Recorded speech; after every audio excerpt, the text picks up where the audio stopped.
जय श्री हरि। पौष पुत्रदा एकादशी के उपरांत माघ मास के कृष्ण पक्ष में आने वाली इस एकादशी को सटशिला एकादशी कहा जाता है।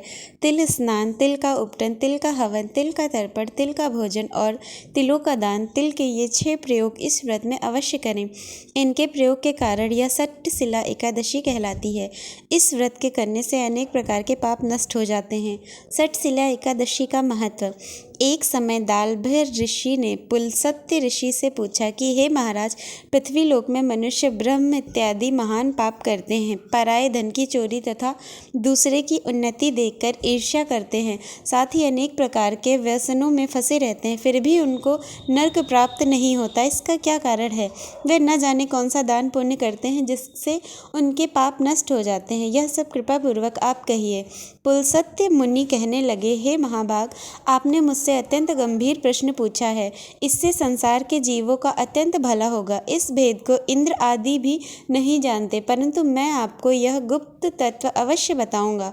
उन्होंने कहा कि माघ मास लगते ही मनुष्य को स्नान आदि करके शुद्ध रहना चाहिए।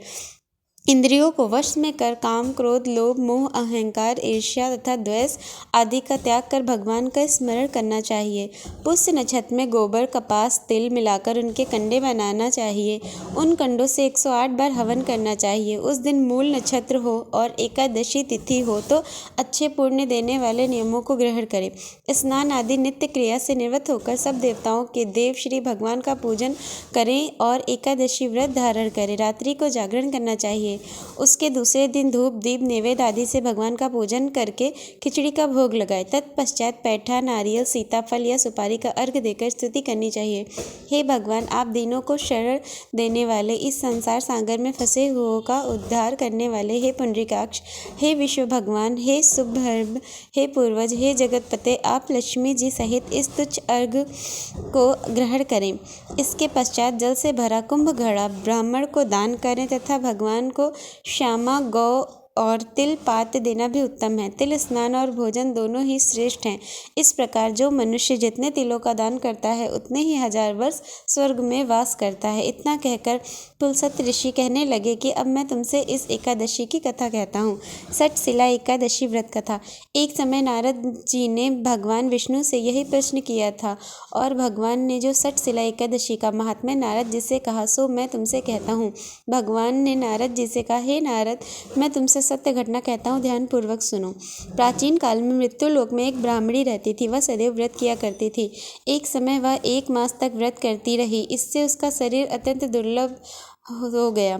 यद्यपि वह अत्यंत बुद्धिमान थी तथापि उसने कभी देवताओं या ब्राह्मणों के निमित्त अन्न या धन का दान नहीं किया था। इससे मैंने सोचा कि ब्राह्मणी ने व्रत आदि से अपना शरीर शुद्ध कर लिया है, अब इसे विष्णु लोक तो मिल ही जाएगा, परंतु इसने कभी अन्न का दान नहीं किया, इससे इसकी तृप्ति होना कठिन है। भगवान ने आगे कहा, ऐसा सोचकर मैं भिखारी के वेश में मृत्यु लोक में उस ब्राह्मणी के पास गया और उससे भिक्षा मांगी। वह ब्राह्मणी बोली, महाराज किस लिए आए हो? मैंने कहा, भिक्षा चाहिए।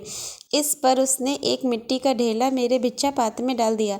मैं उसे लेकर स्वर्ग में लौट आया। कुछ समय बाद ब्राह्मणी भी शरीर त्याग कर स्वर्ग में आ गई। उस ब्राह्मणी को मिट्टी का दान करने से स्वर्ग में सुंदर महल मिला, परंतु उसने अपने घर को अन्नादि सब सामग्रियों से शून्य पाया।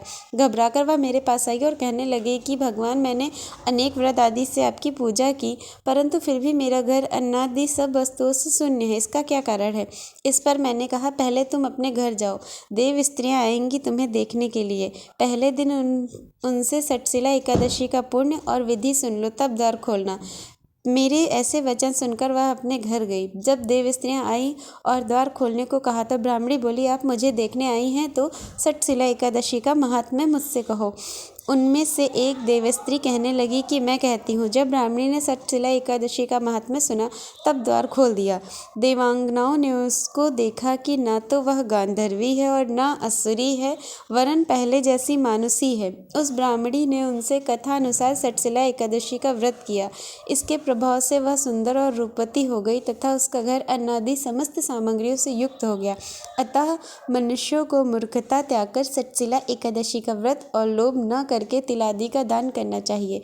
इससे दुर्भाग्य, दरिद्रता तथा अनेक प्रकार के कष्ट दूर होकर मोक्ष की प्राप्ति होती है। इस प्रकार तक्षशिला एकादशी व्रत कथा समाप्त हुई। जय श्री हरि ओम नमः शिवाय।